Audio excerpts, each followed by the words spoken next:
আল্লাহ তাআলা কিয়ামতের কঠিন ময়দানে যেদিন স্বামী স্ত্রীকে চিনবে না, স্ত্রী স্বামীকে দেখে পালিয়ে যাবে, বন্ধু বন্ধুরে চিনবে না, পীর সাহেব মুরিদরে চিনবে না, মুরিদ পীর সাহেবরে চিনবে না, দলের কর্মী তার নেতারে চিনবে না, নেতা তার কর্মীরে চিনবে না, বন্ধু বন্ধুরে দেখে পালাবে। এই কঠিন মুহূর্তে সূর্যটা মাথার কাছে চলে আসবে, জমিনটা তামার জমিন হবে, আজকের জমিনের মতো নয়।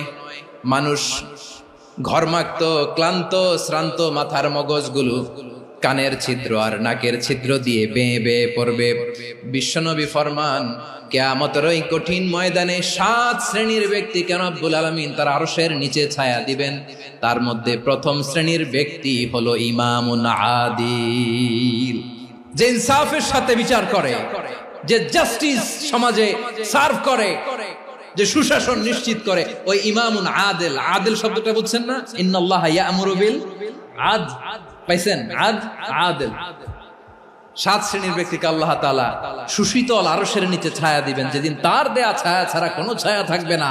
এর প্রথম হচ্ছে ইমামুন আদিল, ন্যায়পরায়ণ শাসক। চিল্লায় বলেন সুবহানাল্লাহ। আবার বিশ্বনবী বললেন, ইন্নাল মুকসিতিনা ইনদাল্লাহি আলা মানাবিরা মিন নূর আন ইয়ামিনির রহমান। কিয়ামতের দিন যারা ন্যায় পরায়ণ হিসেবে আল্লাহর সামনে দাঁড়াবে, কিয়ামতের দিন রব্বুল আলামিন তার আরশের ডান দিকে ওই ন্যায় পরায়ণ লোকদের জন্য আরশের ডান দিকে একটা নূরের মিম্বারে তাদেরকে বসার সুযোগ করে দিবে। আল্লাহর আরশের ডান দিকে ন্যায় পরায়ণ লোকদের জন্য আল্লাহ তাআলা নূরের মিম্বার বানাবে। 4টে কেন কথা মনে করেছেন? আল আদাল, জাস্টিস। ইন্নাল্লাহা ইয়া'মুরু বিল আদল। আল্লাহ তাআলা এই আদালতের নির্দেশনা দেন, সুবিচার, সুশাসন। প্রিয় ভাইয়েরা, এটা আমরা বাংলাদেশে চাই কি চাই না? এই যে অরাজকতা, এই যে অন্যায়, এই যে জুলুম, এই যে ইনকনসিস্টেন্সি সমাজের অসঙ্গতির প্রধান কারণ জাস্টিস নাই, সুবিচার নাই, সুশাসন নাই। শেষবারের মতো আওয়াজ করে বলেন তো, আমরা বাংলাদেশে আদল চাই কি চাই না? তাহলে প্রথম নির্দেশনা শেষ। আল্লাহ তাআলা তোমাদেরকে আদলের আদেশ দেন। এরপরে আল্লাহ বললেন, আমি তোমাদেরকে ইহসানের আদেশ দেই।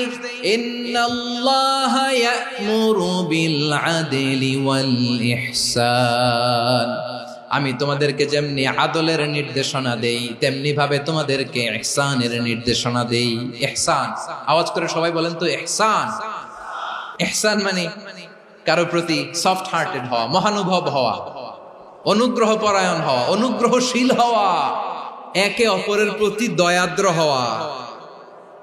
একে অপরের প্রতি দয়াদ্র, অনুগ্রহশীল হওয়া ছাড়া মানবিক সমাজ কশিনকালেও গঠন করা সম্ভব না। প্রিয় ভাইয়েরা, সুন্দর আচরণ দিয়ে, ইহসান দিয়ে যা জয় করা যায়, নরম আচরণ দিয়ে যেটা অর্জন করা যায়, কঠোরতা দিয়ে সেটা পারা যায় না। বিষ্ণু ঈসা ইসলাম ইহসান দিয়ে, কোমল আচরণ দিয়ে, তার অনুগ্রহ দিয়ে তিনি অনেক কাফিরের হৃদয়কে জয় করে ফেলেছেন। সাইয়েদনা সুমামা ইবনে উসাল রাদিয়াল্লাহু তাআলা আনহুর কথা মনে পড়ে যায়। তিনি ছিলেন ইয়ামামার বাদশা। মদিনাতে বিশ্বনবীকে হত্যা করার নিয়তে এসেছিলেন। গোপনে গোপনে বিশ্বনবীকে হত্যা করে আবার ইয়ামামাতে তিনি ফিরে যাবেন।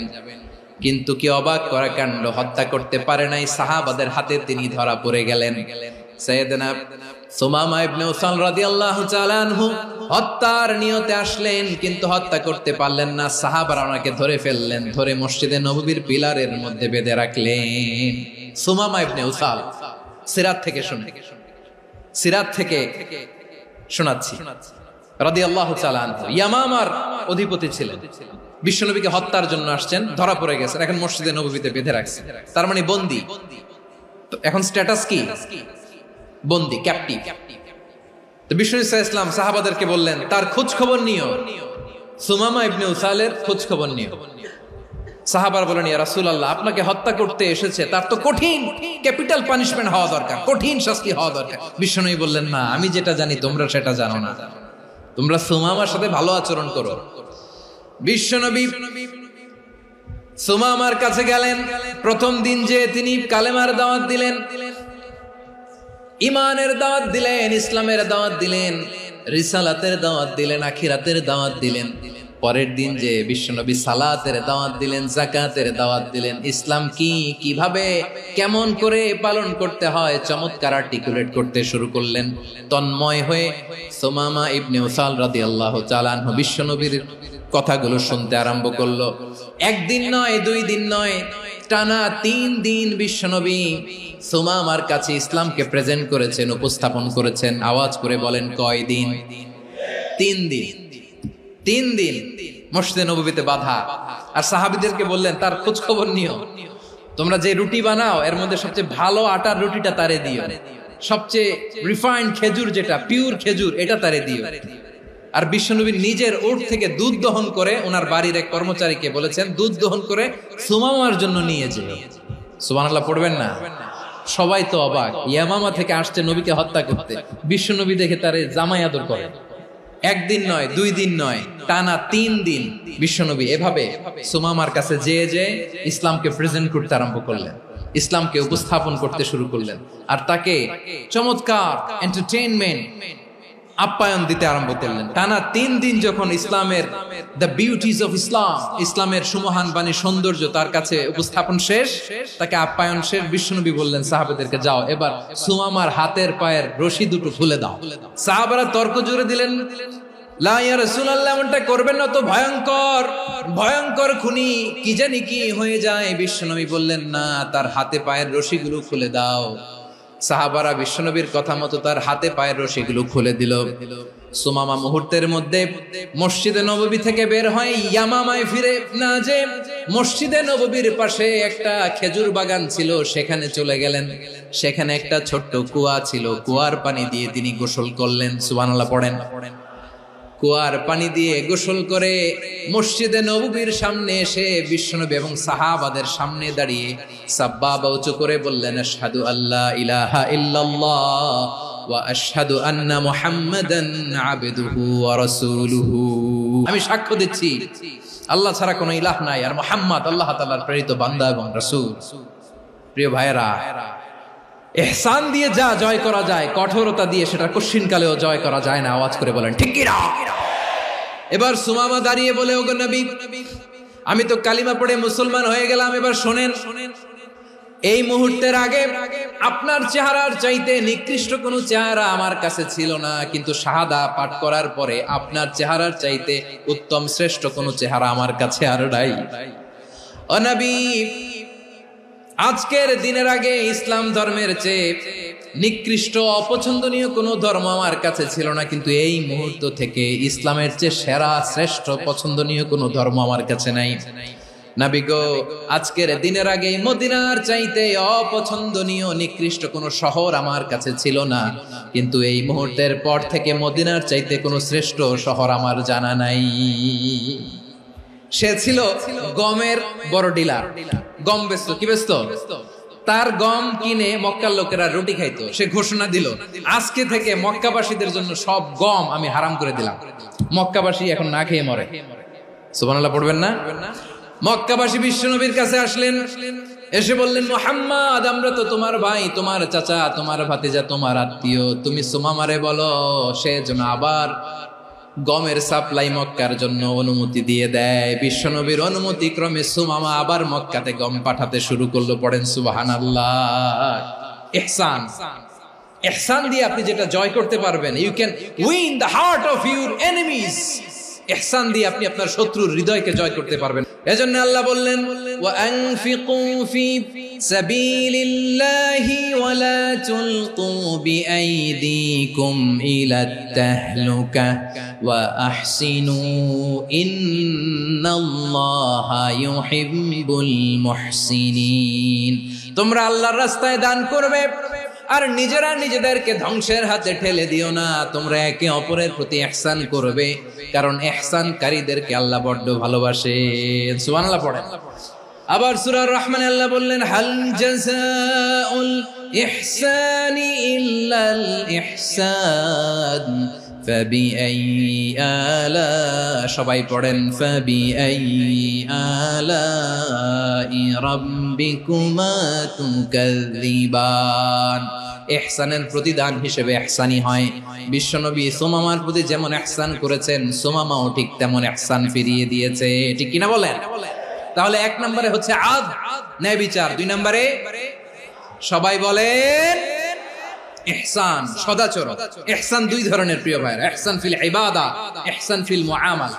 ইহসান ফিল ইবাদা হচ্ছে একাগ্র অনুভবে ইবাদতে ডুব দেওয়া, এর নাম ইবাদতের ইহসান। সুবহানাল্লাহ পড়ুন। বিশ্বনবী বলেন ইহসান মানে কি জানো নাকি?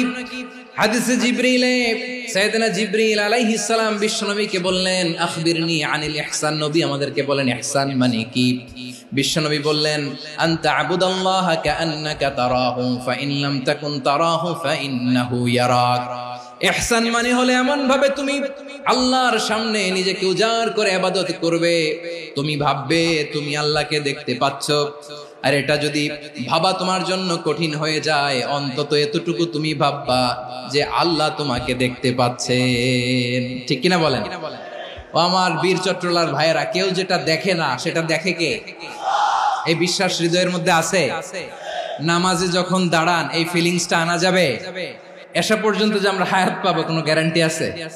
সবাই আওয়াজ করে বলেন গ্যারান্টি আছে? গ্যারান্টি নাই। এজন্য বিষ্ণু ইসলাম বলেছে এমন ভাবে নামাজে দাঁড়াও, ইবাদত করো, মনে করো হতে পারে এটাই আমার জীবনের শেষ নামাজ। পারফর্ম দ্য সালাহ as if this is your last and final prayer. এমন ভাবে সালাতে দাঁড়াও, ভাবো হতে পারে এটাই তোমার জীবনের শেষ নামাজ। এমন ভাবে নামাজে দাঁড়াও, ভাবো এটাই শেষ নামাজ। তাহলে নামাজে একাগ্রতা বাড়ায় দিবে কে? ফলে ইবাদতের ইহসান আমাদের অর্জিত হবে। আর মুআমালাতে ইহসান হলো, বিশ্বনবী বলেন ইন্নাল্লাহা তাবারাকা ওয়া তাআলা كتب الإحسان على كل شيء فإذا قتلتم فأحسنوا القتلة وإذا ذبحتم فأحسنوا الذبح وليحد أحدكم شفرته وليرح ذبيحته। ইহসান 2 ধরনের, আওয়াজ করে বলতে হবে কয় ধরনের? একটা হচ্ছে ইহসান ফিল ইবাদা, ইবাদতে ইহসান। ইবাদতে ইহসান কি? একাগ্র অনুভব দিয়ে ইবাদত করা, মন প্রাণ দিয়ে ইবাদত করা। আর মুআমালাতে ইহসান কি? সব কাজে, দৈনন্দিন কাজে, কর্মে, সামাজিক অ্যাক্টিভিটিতে কোমলতা প্রদর্শন করা, অনুগ্রহের সাথে সবকিছু করা। আল্লাহ তাআলা ইন্নাল্লাহা তাবারাকা ওয়া তাআলা কাতাবাল ইহসান আলা কুল্লি শাই, তিনি সবকিছুর ব্যাপারে ইহসানকে আবশ্যক করেছেন। সবকিছু, মুমিনের সব কাজে ইহসানের পরশ থাকবে। ওয়া ইযা কাতালতুম ফাহসিনুল কিতলা, বিষ্ণুই বলেন তুমি যখন কাউকে হত্যা করো ইহসানের সাথে করো। সুবহানাল্লাহ পড়বেন না? যখন হত্যা করো তখনও ইহসানের সাথে। আচ্ছা হত্যা করবো আবার ইহসান আসবে করতে করে, তো মেরেই ফেলবো আমি। আল্লাহ, ও ভাই একজন খুন করেছে, খুনি, রাষ্ট্রীয় আইনে তার শাস্তি হয়েছে ডেথ পেনাল্টি, মৃত্যুদণ্ড। এখন মৃত্যুদণ্ড দেখে আপনি যেমনি মন চায় তেমনি মারবেন লোকটারে? ওর নাক কেটে ফেলতে পারবেন? ওর কান কাটতে পারবেন? ওর চোখ উপড়ে ফেলতে পারবেন আপনি? যেমন মন চায় তার অঙ্গহানি করা যাবে না। ইহসানের সাথে তাকে হত্যা করো। সুবহানাল্লাহ, this is Islam, this is the true essence of Islam. ওয়া ইযা যাবাহতুম ফাহসিনু যাবহা, যখন জবাই করবে তখনও ইহসানের সাথে জবাই করো। করব জবাই, ওইখানেও নাকি ইহসান। আচ্ছা কুরবানির দিন আমরা পশুগুলোরে কি করি বলেন সবাই আওয়াজ করে? জবাই। জবাই মানে তো এটার মেরেই ফেলতেছি, একটু পরে তো টুকরো টুকরো করে গোশতগুলো খাবো, এটা তো খাবো, এটা তো মেরেই ফেলবো। বিষ্ণু বলে না, জবাইয়ের মধ্যেও মুমিনের জবের ভেতরেও ইহসানের পরশ থাকা চাই। যখন জবাই করবে প্রাণীটাকে হাত পা টাইট করে বেঁধে নাও, ছুরিটাকে শার্পেন করে নাও, ধারালো করে নাও, যাতে অল্প সময়ে জবাইটা হয়ে যায়, প্রাণীটা যাতে কম কষ্ট পায়। সুবহানাল্লাহ পড়ে। দিস ইজ কল্ড ইহসান। আল্লাহ তাআলা যেমনি আদলের আদেশ করেছেন, ন্যায় বিচার, জাস্টিস এনশিওর করতে বলেছেন, সমাজে ইহসানের ব্যবহার, ইহসানের অনুশীলন তিনি করতে বলেছেন। এজন্য মুমিনের প্রতিটি কাজে, আমার চট্টগ্রামের ভাইয়েরা আমার দিকে তাকান, খেয়াল করে শুনুন, মুমিন জীবনের প্রতিটি কাজে ইহসানের পরশ থাকা চাই। আমরা যেন আমাদের পরিবারের প্রতি ইহসান করি, আমরা যেন আমাদের কর্মচারীদের প্রতি ইহসান করি, আমরা যেন আমাদের কলিগদের প্রতি ইহসান করি, আমরা যেন আমাদের ভাইদের প্রতি ইহসান করি। মুমিন জীবনের প্রতি কাজে ইহসানের পরশ থাকার দরকার আছে না নাই? কথা বুঝতে পেরেছেন? তাহলে আল্লাহ তাআলার 3টা আদেশ ছিল, কয়টা গেল? প্রথমে কি ছিল? আদল। 2 নম্বরে তিন নম্বরে রব্বুল আলামিন বললেন ওয়া ইতাইদিল কুরবা, নিকটাত্মীয়দেরকে দান করো। নিকট আত্মীয়দেরকে দাও, যারা তোমাদের ব্লাড কানেকশনের আত্মীয় তাদেরকে তোমরা দাও। এখানে জেনারেলি বললেন দাও, কি দিব সেটা তিনি এখানে বলেন নাই, সেটা তিনি সূরাতুল ইসরার মধ্যে বলেছেন। আল্লাহ বলেন ওয়া আতিযাল কুরবা হাক্কা, নিকট আত্মীয়দেরকে তাদের অধিকার, তাদের প্রাপ্য তোমরা বুঝিয়ে দাও। দেখেন, একটা শান্তির সমাজ, একটা সমৃদ্ধ সমাজ, একটা মানবিক সমাজ গঠনের জন্য আল্লাহ তাআলা বেশি না মাত্র তিনটা অর্ডার, তিনটা ভার্ডিক্ট তিনি জারি করেছেন। এক নাম্বার সুশাসন, ন্যায় বিচার। দুই নাম্বার ইহসান। তিন নাম্বার নিকটাত্মীয়, যারা কাছের, তোমার ভেরি ক্লোজ রিলেশনশিপে আছে, তাদেরকে দাও। দাও, দিলে বাড়িয়ে দেয় কে? অনেকে দিতে চায় না, কৃপণতা করে। দিলে বাড়ায় দেয় কে? ওমিয়া মদিনার মধ্যে সবচাইতে গরিব সাহাবী ছিল বেলাল রাদিয়াল্লাহু তাআলা আনহু। ওনার এন্টায়ার অ্যাসেট, সম্পদের পরিমাণ কতদূর জানেন? একটা লুঙ্গি। বেলাল রাদিয়াল্লাহু তাআলা আনহু, ওনার টোটাল ওয়েলথের এস্টিমেশন হচ্ছে মাত্র একটা লুঙ্গি। একটা লুঙ্গি, টোটাল ওয়েলথ এস্টিমেশন, টোটাল সম্পদের পরিমাণ বেলাল রাদিয়াল্লাহু তাআলা আনহুর কি ছিল? ওই বেলাল রাদিয়াল্লাহু তাআলা আনহুকে বিষ্ণু ইসলাম বলেছেন আনফিক ইয়া বেলাল, ও বেলাল তুমিও দাও।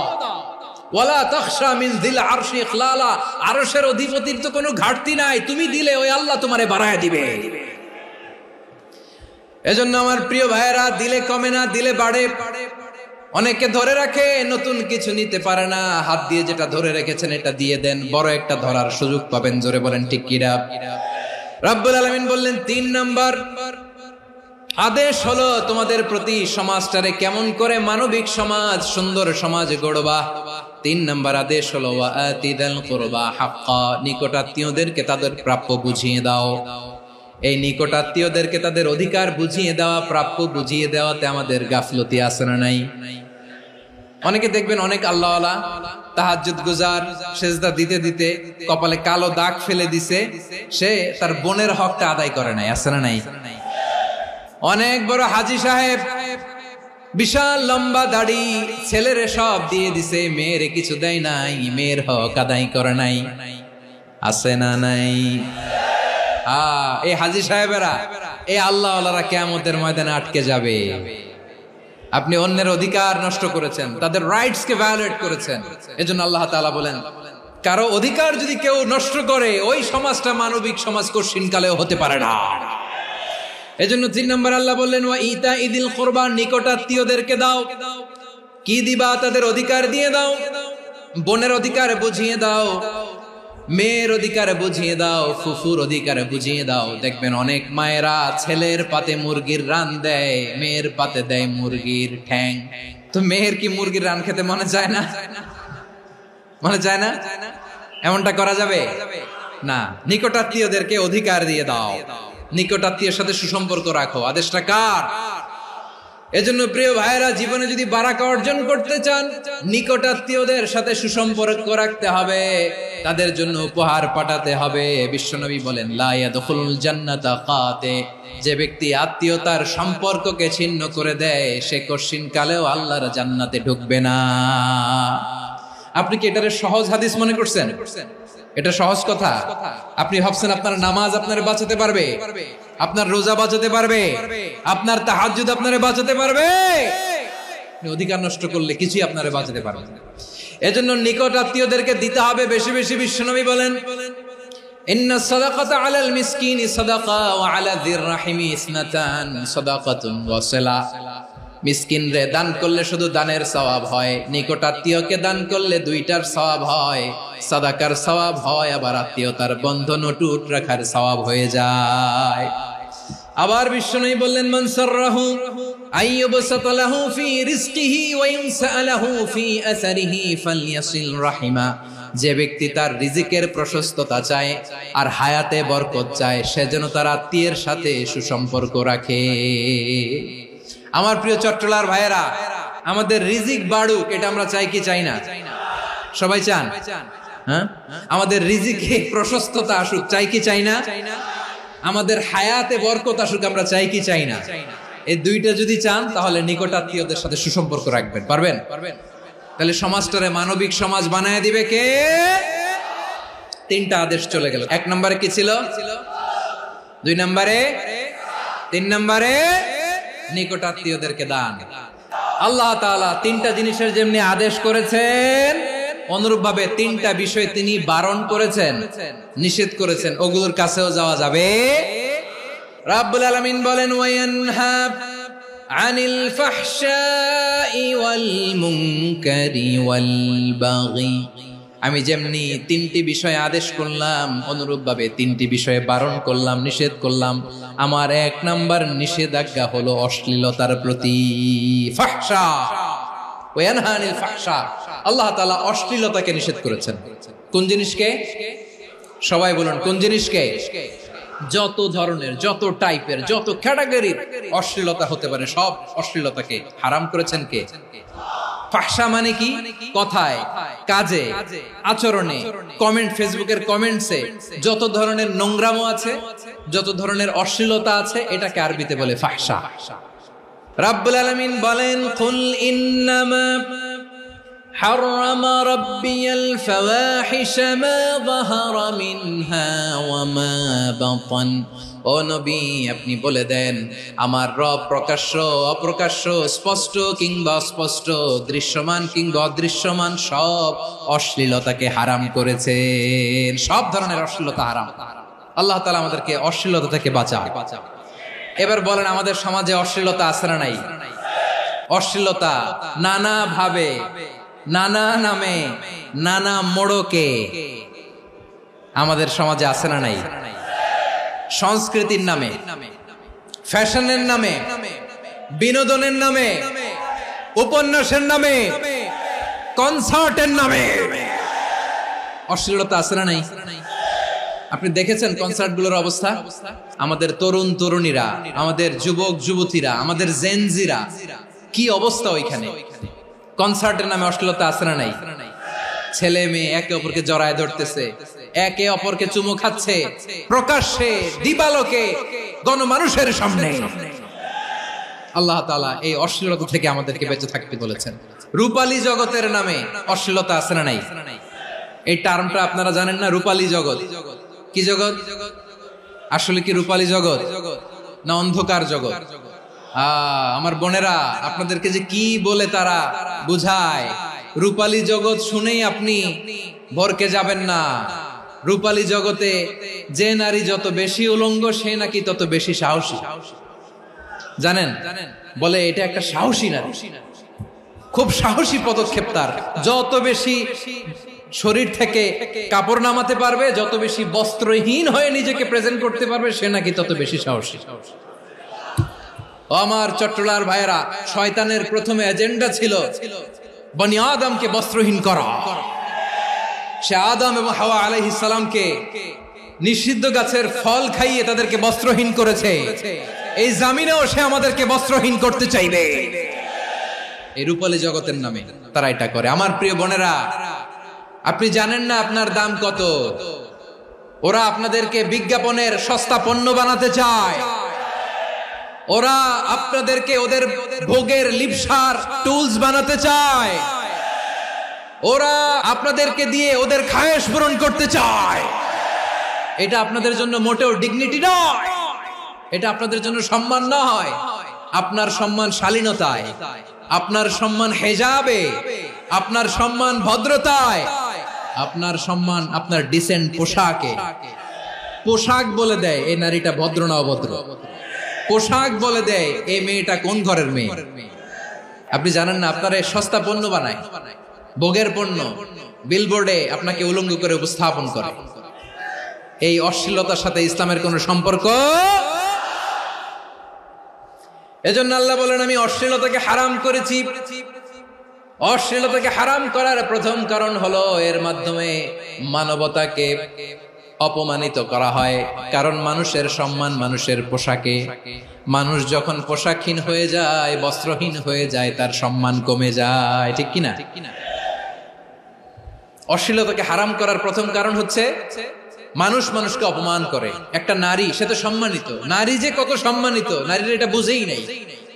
বিশ্বনবী বলেন আদ-দুনিয়া কুল্লুহা মাতা ওয়া খায়রু মাতা'id দুনিয়া আল মারআতুস সালিহা। আমার বোনেরা, 5টা প্যান্ডেলে আপনারা এলইডিতে আমার আলোচনা শুনছেন, আমি জানি। আপনাদের এই গর্ভ যে কত দামি আপনি জানেন না।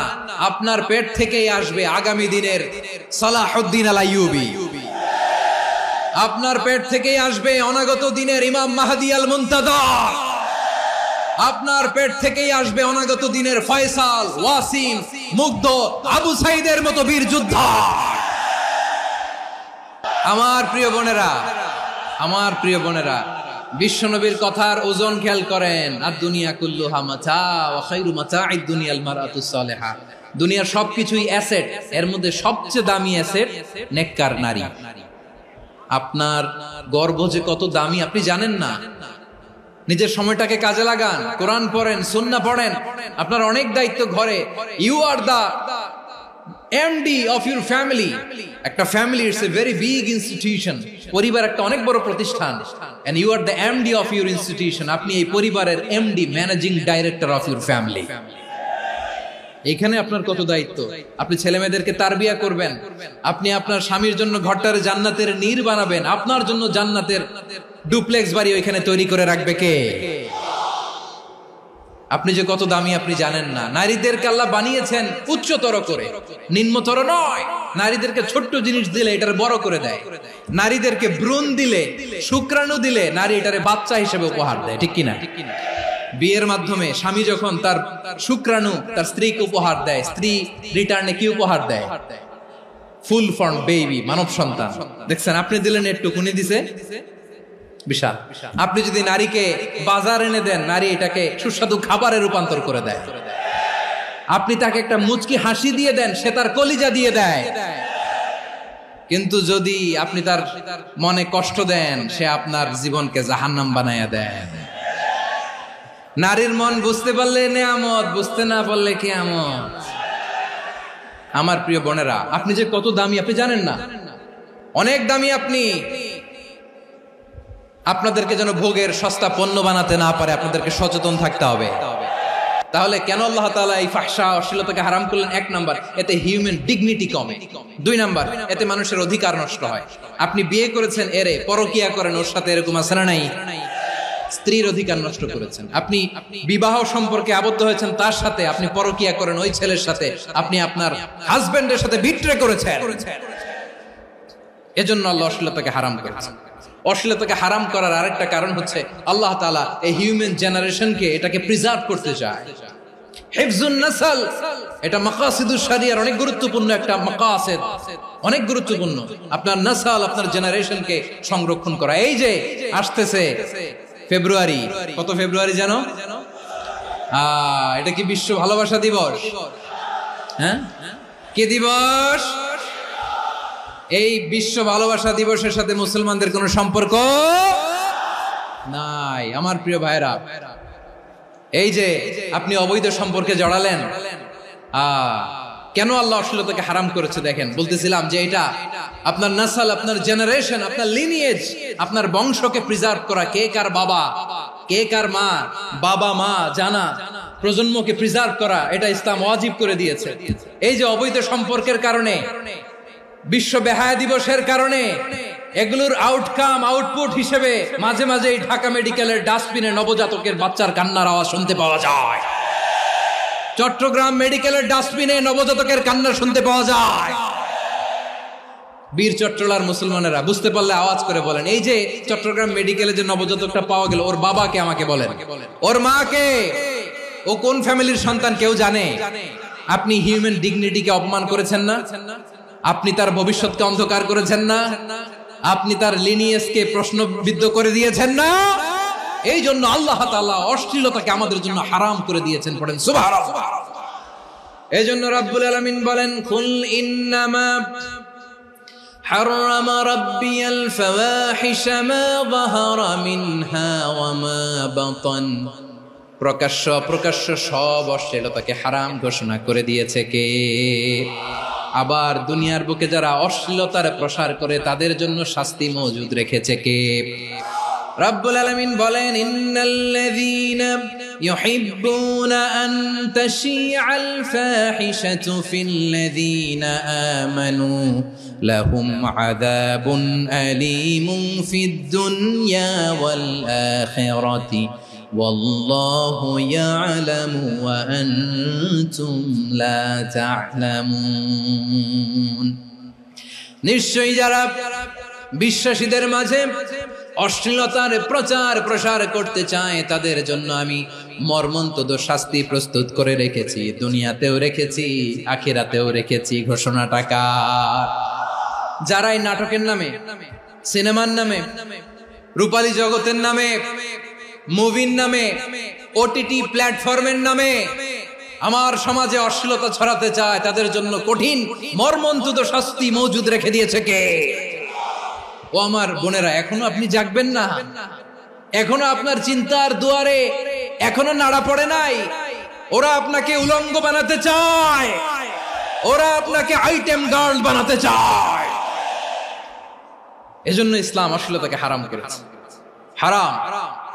ইসলাম বলেছে যোজন যোজন দূরে থাকো, ওরা বলে না কাছে আসো, কাছে আসার গল্প, ক্লোজ আপ ওয়ান, কাছে আসার গল্প আছে না নাই?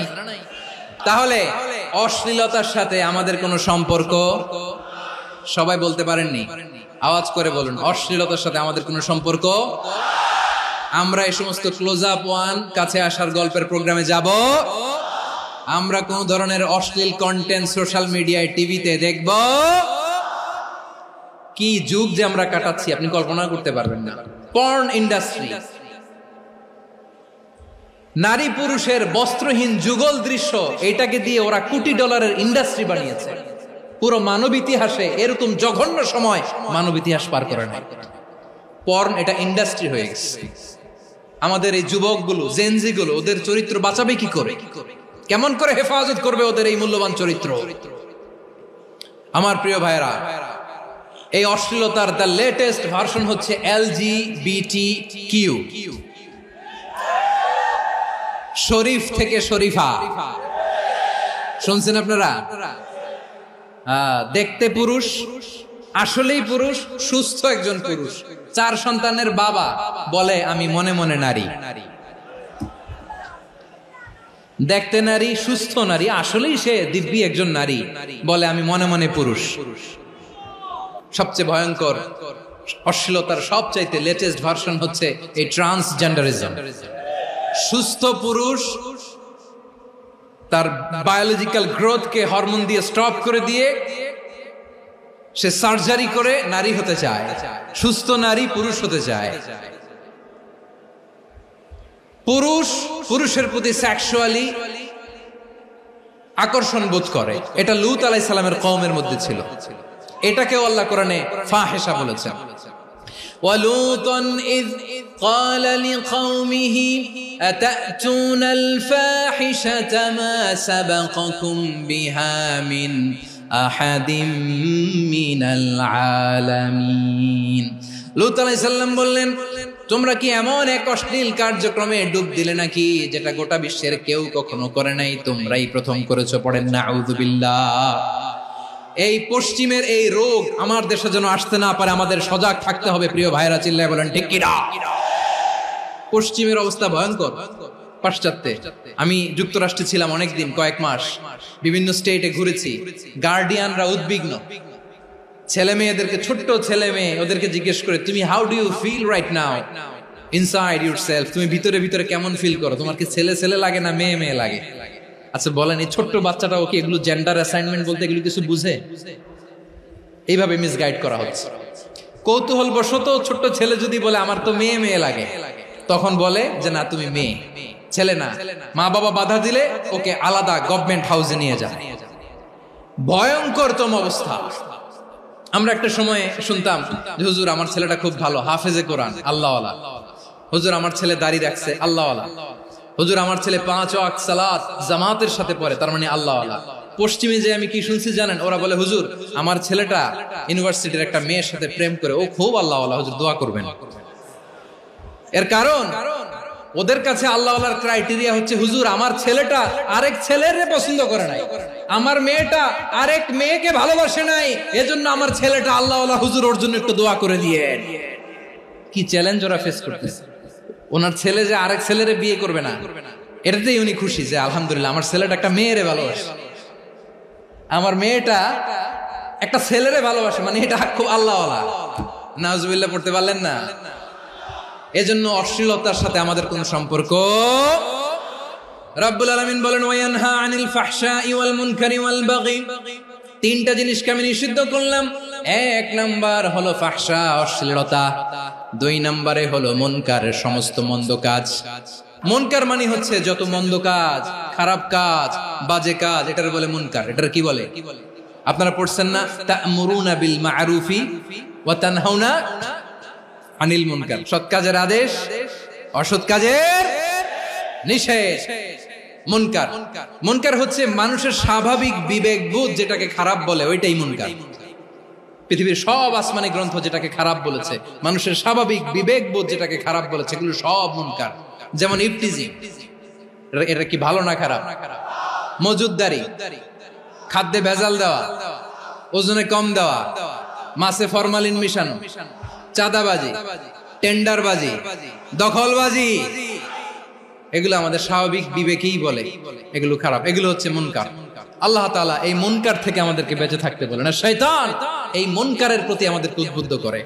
আল্লাহ তাআলা বললেন ইয়া আইয়ুহাল্লাযীনা আমানু লা তাত্তাবিউ খুতুওয়াতিশ শাইতান ওয়া মান ইয়াত্তাবি' খুতুওয়াতিশ শাইতানি ফাইন্নাহু ইয়া'মুরু বিল ফাহশাই ওয়াল মুনকার। আল্লাহ বললেন আমার গোলামেরা শোনো শোনো, ও আমার বিশ্বাসী বান্দারা খবরদার, তোমরা কশিনকালেও শয়তানের পদাঙ্ক অনুসরণ করবে না, কারণ শয়তান তোমাদেরকে অশ্লীলতা এবং মন্দ কাজের দিকে উদ্বুদ্ধ করে। আমাদের কাজ হচ্ছে শয়তান আমাদেরকে যেদিকে নিতে চায় আমরা তার উল্টা দিকে যাব। শয়তান এই মন্দ কাজকে আমাদের কাছে বিউটিফাই করে, চাকচিক্যময় করে আমাদের সামনে উপস্থাপন করে। এজন্য আল্লাহ বলেন মুনকারকে থামাতে হবে, মুনকার প্রতিরোধ করতে হবে। মুনকার প্রতিরোধের দায়িত্ব শুধু আমাদের নাকি? শুধু আপনার খতিব সাহেবের, ইমাম সাহেবের, নাকি মুসলিম উম্মার সবার? আওয়াজ করে বলুন, মুনকার অসৎ কাজ প্রতিরোধের দায়িত্ব কার? রাব্বুল আলামিন বলেন কুনতুম খায়রা উম্মাতিন উখরিজাত লিন-নাসি তা'মুরুনা বিল মা'রুফি ওয়া তানহাউনা আনিল মুনকার।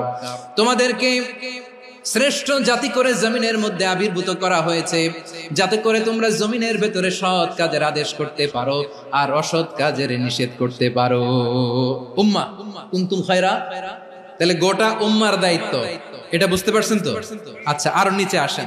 এরপরে আল্লাহ বললেন শুধু উম্মাহ না, এই জমিনের রাজত্ব আমি যাদের হাতে দেই, এই জমিনের মালিক আমি যাদেরকে বানিয়ে দেই, যাদেরকে আমি সরকারের দায়িত্ব দেই, তাদেরকেও মুনকারের প্রতিরোধের দায়িত্ব দিয়েছে কে? আল্লাহ বলেন যারা ক্ষমতার মসনদে বসেছে তাদেরকে 4 দফা কর্মসূচি আমি আল্লাহ দিলাম। আওয়াজ করে বলেন কয় দফা?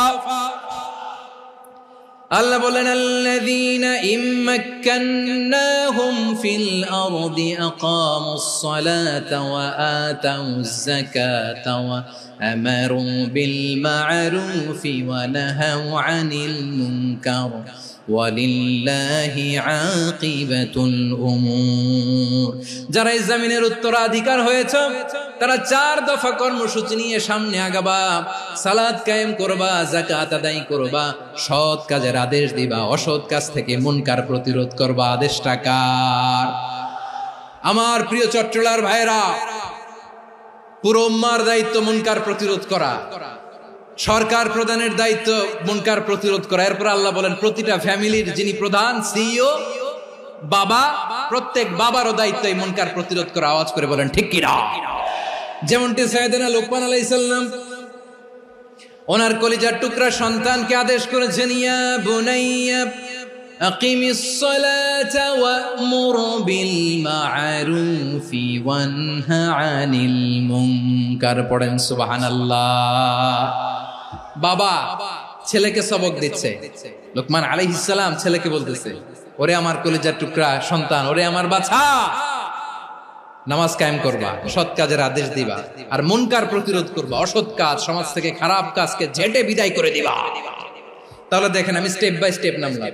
পুরা উম্মার দায়িত্ব, জমিনের উত্তরাধিকারী আল্লাহ যাদেরকে বানিয়েছেন সরকার, তাদের দায়িত্ব, প্রতিটি ফ্যামিলির প্রধানের দায়িত্ব, এরপরে বিশ্বনবী বলেন সচেতন প্রতিটি মুসলিমের দায়িত্ব সমাজ থেকে মুনকারকে উৎখাত করা।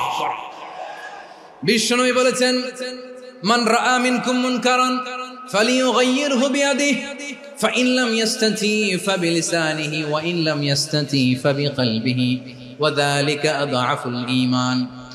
সমাজে যে মুনকার দেখবে, খারাপ কাজ দেখবে, সেজন্য হাত দিয়ে সেটাকে থামায়। আমার প্রিয় ভাইরা, না থামালে আমরাই ডুববো শেষমেশ। আমাদের বাঁচার জন্য হইলেও থামাইতে হবে। রব্বুল আলামিন বলেন, ওয়াত্তাকু ফিতনাতাল লা তুসিবান্নাল্লাযীনা যালামু মিনকুম খাসসা। ও আমার গোলামেরা, ওই আযাবকে ভয় করো যে আযাব যখন আমি জমিনের বুকে পাঠাই শুধু জালেমদেরকেই মারি না, আলেমদেরকেও মারি। আযাব যখন আসে তখন শুধু জালিমই মরে না, আলেমও মরে। জানেন, মুসা আলাইহিস সালামের পায়ে একবার লাল পিঁপড়া, তো উনি রেগে মেগে পাশি দেখে লাল পিঁপড়ার বাসা, পা দিয়ে ডলে মুছে সবগুলো পিঁপড়া মেরে ফেলছে।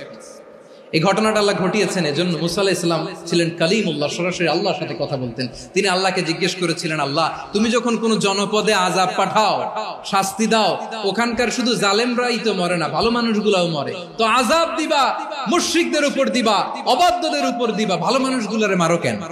আল্লাহ বললেন, মুসা তোমার যে কামড় দিছিল পায়ের মধ্যে পিঁপড়া, কয়টা পিঁপড়া? একটা পিঁপড়া, তো সবগুলারে মারলা কেন? রেগে মেগে পুরো পিঁপড়ার বাসা ভেঙে মেসাকার করলা কেন? আমি যখন অ্যাকশনে যাই, আমি যখন শাস্তি দেই, তখন এত বাস বিচার করা হয় না, বাস বিচার করা যায় না। যখন অ্যাকশনে যাওয়া হয় ওইটা ডাইরেক্ট অ্যাকশন হয়ে যায়। চিল্লায় বলো ঠিক কি না? এজন্য আমাদের বাঁচার জন্য হলেও এই পাপ থামাতে হবে, এই শয়তানের অট্টহাসি থামাতে হবে, অন্যায় অপরাধ সমাজ থেকে আমাদের থামাতে হবে। কারণ আযাব আসলে ওরাও মরবে, আমরাও মরব।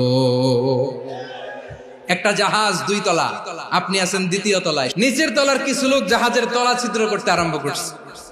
কি ছিদ্র করতেছে? আচ্ছা, জাহাজের তলা ছিদ্র করলে তলা দিয়ে কি ঢুকে? এখন আপনি যদি বলেন আমার কি, আমি তো 2 তলায়, আমি তো ভালো আছি, ওরা ছিদ্র করে ওরা মরবে। আসলে কি শুধু ওরা মরবে?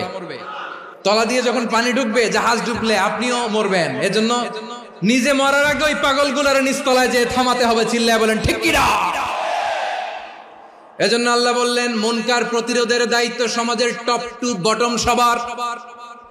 এজন্য মুনকার প্রতিরোধ করার দরকার আছে না নাই? সমাজে এই যে ইফটিজিং হয়, আপনার বোনের বয়সী একটা মেয়েকে কিছু বখাটে টিটকারি করে, এই বলে সেই বলে, নোংরা কথা বলে, রাস্তায় দেখেও আপনি পাশ দিয়ে না দেখার মতো চলে যান কেন? আপনি দাঁড়ান না কেন? আপনি দাঁড়ালেই তো থেমে যাবে, কারণ সত্যের যে শক্তি তার সামনে মিথ্যা মুখ থুবড়ে পড়ে। আপনার সামনেও কিছুই না, নাথিং। আপনি দাঁড়ান, ওকে প্রশ্ন করেন যে আমার বোনকে তুমি ডিস্টার্ব করো কেন? আপনাকে দেখে আরো 5 জন দাঁড়াবে, 5 জনকে দেখে আরো 10 জন দাঁড়াবে। আমাদের নীরবতা আর আমাদের নিশ্চুপ থাকাই জালিমদেরকে আরো শক্তিশালী জালিম বানিয়েছে। এজন্য মুনকার প্রতিরোধের দায়িত্ব আমাদের সবার। টেন্ডারবাজি, চাঁদাবাজি, দুর্নীতি, অপরাধ, দখলদারিত্ব, মজুদদারি, এগুলো সব কিছু একসাথে প্রতিরোধ করতে হবে। ঠিক কিনা বলেন? একটা মানবিক সমাজ যদি চাই, প্রতিরোধ করতে হবে। প্রিয় ভাইয়েরা, আল্লাহর শপথ নিয়ে বলি, এই নাসিহাত গুলো সবার জন্য, সব দলের জন্য, সব মতের মানুষের জন্য। আমরা কোন দলের প্রতি মানুষকে ডাকি না, আমরা ডাকি ইসলামের দিকে। সব দলের, সব মতের, সব মানুষদেরকে আমরা আহ্বান জানাই, আসুন আমরা একটা সুন্দর সমাজ বিনির্মাণ করি। এই যে নতুন বাংলাদেশের এক সুযোগ এসেছে, আর জীবনে হয়তো আসবে না, সামনের 100 বছর এই সময় আসবে না। আসুন দেশটাকে আমরা সাজাই, আসুন আমরা দুর্নীতি বন্ধ করি, আসুন আমরা চাঁদাবাজি বন্ধ করি, আসুন আমরা দখলদারিত্ব বন্ধ করি, আসুন আমরা এক দল আরেক দলকে নিশ্চিহ্ন করার যে রাজনীতি, এটা বন্ধ করি। সব দলের প্রতি আমার আহ্বান, আমরা চাঁদাবাজ মুক্ত বাংলাদেশ চাই, জুলুম মুক্ত বাংলাদেশ চাই, ফ্যাসিজম মুক্ত বাংলাদেশ চাই, গুণ খুন খারাপি মুক্ত বাংলাদেশ চাই, আমরা নতুন ভোরের বাংলাদেশ চাই। ওই বাংলাদেশ পাওয়ার জন্য মুনকার প্রতিরোধে, অন্যায় প্রতিরোধে যদি বাঘের বাচ্চার মতো, আবু সাইদের মতো দুই হাত উঁচু করে বুককে টান টান করে প্রসারিত করে দাঁড়াতে হয়, রাজি আছো মুসলমান? রাব্বুল আলামিন বলেন, ওয়ায়ানহা আনিল ফাহশাই ওয়াল মুনকারি ওয়াল বাগি ইয়াইযুকুম লাআল্লাকুম তাযাক্কারুন। আল্লাহ বললেন, আমি অশ্লীলতাকে নিষেধ করি, আমি সব ধরনের মন্দ কাজকে নিষিদ্ধ করি, সব শেষে আমি সীমা লঙ্ঘনকে তোমাদের জন্য নিষিদ্ধ করি। নিষিদ্ধ করেছেন কয়টা জিনিস? 1 নম্বরে অশ্লীলতা, 2 নম্বরে মুনকার তথা সব মন্দ কাজ, 3 নম্বরে আল বাগি সীমা লঙ্ঘন, ক্রসিং দ্য লিমিট। সীমা লঙ্ঘন করা ভালো না। We all should know our limits. চিল্লায় বলেন ঠিক কিনা? একই আয়াতে আল্লাহ বললেন, কুল ইন্নামা হাররামা রাব্বিয়াল ফাওয়াহিশা মা যাহারা মিনহা ওয়া মা বাতানা ওয়াল ইসমা ওয়াল বাগিয়া বিগাইরিল হক। অন্যায় ভাবে যে অবাধ্য হয়, যে সীমা লঙ্ঘন করে, তাদেরকেও আমি এটা হারাম করে দিলাম। সীমা লঙ্ঘন করা হারাম। আল্লাহ বারবার আমাদেরকে ওয়ার্নিং দেয়। যখন আমরা থামি না তখন আল্লাহ ধরে, আর যখন ধরে তখন ছাড়ে না। ধরে না, ধরলে আল্লাহ। ফেরাউনকে কিন্তু হুট করে ধরে নাই, আপনারা জানেন 9 বার ওয়ার্নিং দিয়েছে। ফেরাউনকে আল্লাহ তাআলা ওয়ার্নিং দিয়েছিল কয়বার? রাব্বুল আলামিন বলেন, ওয়ালাকাদ আতাইনা মূসা 9 আয়াতিন বাইয়িনাত।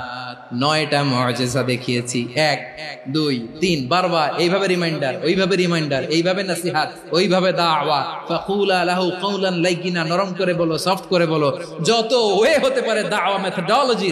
মুসা আলাইহিস সালামের সব অ্যাপ্লাই শেষ, 10ম বারে যে আল্লাহ ধরছে। 10ম বারে যে ধরেছে। এজন্য আল্লাহ বলেন, আমি সীমা লঙ্ঘনকে পছন্দ করি না। কোরআনের অন্য আয়াতে বাগীকে বলা হয়েছে আল ইতিদা। সীমা লঙ্ঘন যারা করে তাদেরকে আল্লাহ বলেছেন মুতাদিন। ওয়াকাতিলু ফি সাবিলিল্লাহিল্লাযীনা ইউকাতিলুনাকুম ওয়া লা তা'তাদু ইন্নাল্লাহা লা ইউহিব্বুল মুতাদিন। আমি সীমা লঙ্ঘনকারীদেরকে কোশ্চিনকালেও পছন্দ করি না। আমরা যেন সীমা লঙ্ঘন না করি, রাজি আছেন তো? যে কোনো ক্ষেত্রে ইবাদতে যেন সীমা লঙ্ঘন না করি। অনেকে আমরা ইবাদতে সীমা লঙ্ঘন করে ফেলি। বিশ্বনবী সাল্লাল্লাহু আলাইহি ওয়াসাল্লাম যেটা শিখিয়েছেন, এর বাইরে যে অতিরিক্ত বুজুর্গ হতে চায়, এরকম আছে না নাই? কোন ক্ষেত্রেই সীমা লঙ্ঘন করা যাবে, এমনকি যুদ্ধ ক্ষেত্রেও না। বিশ্বনবী সাল্লাল্লাহু আলাইহি ওয়াসাল্লাম বলেন, খবরদার যুদ্ধ ক্ষেত্রেও সীমা লঙ্ঘন করো না। কি সুন্দর ইসলাম আমরা পেয়েছি। বিশ্বনবী বলেন, খবরদার যুদ্ধের ময়দানে কোনো নারীর গায়ে হাত তোলো না, কোনো শিশুর গায়ে হাত তোলো না, কোনো গবাদি পশু হত্যা করো না, কোনো শস্য ক্ষেত্র ধ্বংস করো না, ইবাদতরত অন্য ধর্মের কোনো সন্ন্যাসীর গায়ে হাত তোলো না। বলেন সুবহানাল্লাহ। তাহলে আমরা সীমা লঙ্ঘন করতে পারবো? প্রিয় ভাইরা, একটা সুখী, সমৃদ্ধ, শান্তির সমাজ, মানবিক সমাজ যদি আমরা গঠন করতে চাই, আমাদের আল্লাহর দেয়া কয়টা আদেশ মানতে হবে বলেন দেখি? আর বেঁচে থাকতে হবে কয়টা জিনিস থেকে? আল্লাহর আদেশ কি? 1 নাম্বার আদাল, ন্যায়পরায়ণতা। আমরা সুবিচার, সুশাসন, ন্যায় বিচার চাই কি চাই না? 2 নম্বরে কি ছিল?